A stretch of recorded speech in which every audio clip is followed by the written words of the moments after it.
नमस्कार, स्वागत आहे तुमचं आपल्या डिलिशियस कट्टा या मराठी चॅनलवर। आज आपण डाळ तांदूळ भिजवून त्यापासून डोसे करणार आहोत। पण हे डोसे करताना आपण पीठ आंबवणार नाही आहोत किंवा त्याच्यामध्ये दही किंवा सोडा इनो असं काहीच वापरणार नाही आहोत। तरी हे डोसे खूप छान होतात, अगदी याला छान जाळी येते, क्रिस्पी असे तयार होतात। हे बघा, अगदी छान याला जाळी आले। तर असे डोसे तुम्हीही नक्की ट्राय करा। माझ्या रेसिपीज बघायला तुम्हाला जर आवडत असेल तर माझ्या चॅनलला सबस्क्राईब नक्की करा आणि माझ्या व्हिडिओला लाईक नक्की करा। तर चला हे डोसे कसे बनवायचे ते आता आपण बघूया। डोसा करण्यासाठी इथे मी 1 कप तांदूळ घेतलेत, अर्धा कप उडदाची डाळ, अर्धा कप चण्याची डाळ, अर्धा कप तूर डाळ आणि अर्धा कप पिवळी मुगाची डाळ। आता मी या सगळे साहित्य या कपने मोजून घेतले। तुम्ही कुठल्याही वाटीचं प्रमाण घ्या आणि त्याने सगळं मोजून घ्यायचं आहे। आता हे सगळं एका भांड्यात काढून घेऊया। डाळी आणि तांदूळ आपल्याला सगळं एकत्र करायचं आहे आणि हे एक 10 ते 12 तास आपल्याला भिजवायचं आहे। आता हे अगोदर सगळं मी एक 2 ते 3 वेळा स्वच्छ धुवून घेते। आता इथे मी तांदूळ आणि सगळ्या डाळी एक 3 वेळा स्वच्छ धुवून घेतले। आता याच्यात पाणी घालायचं आणि हे मी रात्रभर ठेवणार आहे। जर तुम्ही दिवसा करणार असाल तर एक 10 ते 12 तास याला भिजवून घ्यायचं आहे। आता ह्याच्यावर झाकण ठेवून मी ठेवून देते। आता ही डाळ मी रात्रभर व्यवस्थित डाळ आणि तांदूळ व्यवस्थित भिजवून घेतले। हे बघा, असं 10 ते 12 तास व्यवस्थित भिजवायचं। आता यातलं पाणी काढून टाकायचं आणि फक्त डाळ तांदूळ आपल्याला वाटून घ्यायचं आहे। आपण जसं डोशाचं पीठ ठेवतो तसंच याचं पीठ ठेवायचं आणि एकदम बारीक वाटायचं, जाड नाही वाटायचं याला। बघा, तुम्ही वाटण्यासाठी हेच पाणी घातलं तरी चालेल। आता याला एकदम बारीक असं वाटून घेऊया। आता हे बघा, हे मी असं एकदम बारीक वाटले। एकदम बारीक करायचं, अजिबात जाड नाही ठेवायचं। आता पहिली डाळ वाटताना आपण प्लेन वाटली होती। आता याच्यामध्ये आपण 1-2 हिरव्या मिरच्या, थोडा आलं, लसूण आणि 1 चमचा जिरं घेतले।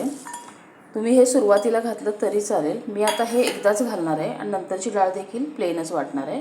आता याच्यात पाणी घालूया आणि याला देखील एकदम बारीक असं वाटून घ्यायचं आहे। याला काय होतं, आपल्या डोशाला छान चव येते। आता इथे सगळे डाळ तांदूळ मी असे वाटून घेतलेत। आता याच्यात घालायचं आहे चवीप्रमाणे मीठ, मिक्स करून घ्यायचं। हे बघा, आता याची कन्सिस्टन्सी तुम्हाला दिसत असेल, अगदी डोशाच्या बॅटरप्रमाणे आहे। असंच ठेवायचं आहे, त्यामुळे पाणी घालताना वाटताना अगदी थोडं थोडं पाणी घालून वाटायचं। आता हे थोडं बाजूला ठेवूया आणि चटणी करून घेऊया। आता डोशाबरोबर खाण्यासाठी आपण इथे एक चटणी करूया। हे आहे थोडं ओलं खोबरं घेतलं आहे, 2 चमचे फुटाणा डाळ, एक लहान अर्धा कांदा घेतला आहे, 2 हिरव्या मिरच्या, आता तिखट तुमच्या आवडीने घाला, कोथिंबीर, 2 लसणाच्या पाकळ्या, थोडंसं आलं घेतलं आहे आणि थोडा चिंचेचा तुकडा घेतला आहे। कांदा घातल्याने या चटणीला खूप छान चव येते, त्यामुळे कांदा घालायचा।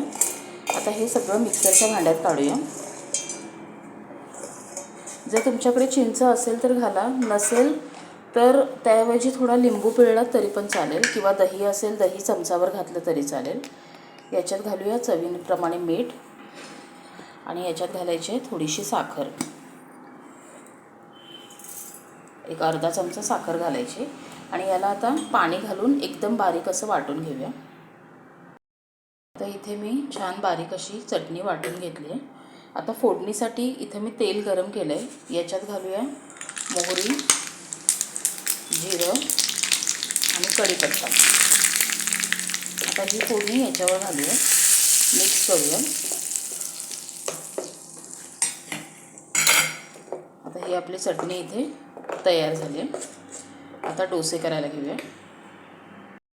आता डोसा करण्यासाठी बाजूला पॅन ठेवलं आहे, अगदी थोडंसं तेल घालायचं पॅनवर आणि एक पेपरने ते तेल व्यवस्थित पसरून घ्यायचं आणि थोडं पुसायचं ते तेल। तव्यावर जास्त तेल नाही पाहिजे, नाहीतर डोसा आपल्या ह्याला चिकटून येणार पळीला। असं हे सगळीकडे व्यवस्थित पुसून घ्यायचं। तर गॅस थोडासा मीडियम ठेवायचा आणि आपण जे पीठ तयार केलं आहे ते व्यवस्थित हलवून घ्यायचं. आता एक पळी याच्यावर घालूया आणि याला पसरून घेऊया. बघा अगदी छान व्यवस्थित पसरला जातोय. असं सगळीकडून व्यवस्थित पसरायचं. तर याला थोडं भाजू देऊया. आता याच्यावरच ना आपण थोडासा कांदा बारीक चिरून घालायचा. याने काय होतं, डोशाला छान चव येते खाताना. थोडीशी कोथिंबीर घालायची आणि थोडंसं याच्यावर प्रेस करून घ्यायचं, म्हणजे ते याला चिकटतं व्यवस्थित.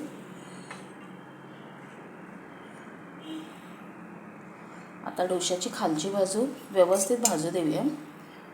याच्यावरती थोडंसं तेल घालूया. आता खालची बाजू व्यवस्थित भाजू देऊया. आता इथे बघा डोशाच्या कडा आपोआप उचलल्यात आणि डोसा तव्यापासून सुटला आहे. आता याला हळूच परतून घ्यायचं आणि दुसरी बाजू देखील थोडी व्यवस्थित भाजून घ्यायची. थोडं हे असं प्रेस करायचं, म्हणजे कांदा वगैरे असतो तो याला व्यवस्थित चिकटतो. आता दुसरी बाजूही भाजूया. आता दुसरी बाजू थोडी भाजली आहे. हे बघा छान त्याला कांदा वगैरे व्यवस्थित चिकटला आहे. आता हा डोसा काढून घेऊया आणि राहिलेले डोसेही आता असेच मी करून घेते. आता इथे बघा आपले डोसे आणि चटणी करून तयार आहे. हे डोसे खूप छान होतात. बघा किती सुंदर झाले आहेत. याला जाळीही फार छान आली आहे, तुम्हाला दिसत असेल. तर असे डोसे तुम्हीही नक्की ट्राय करून बघा. अजिबात कडक होत नाहीत, वातड होत नाहीत, खूप छान होतात. माझी रेसिपी जर तुम्हाला आवडली असेल तर लाईक करा, कमेंट करा आणि जर माझ्या चॅनलला सबस्क्राईब केलं नसाल तर माझ्या चॅनलला सबस्क्राईब करा.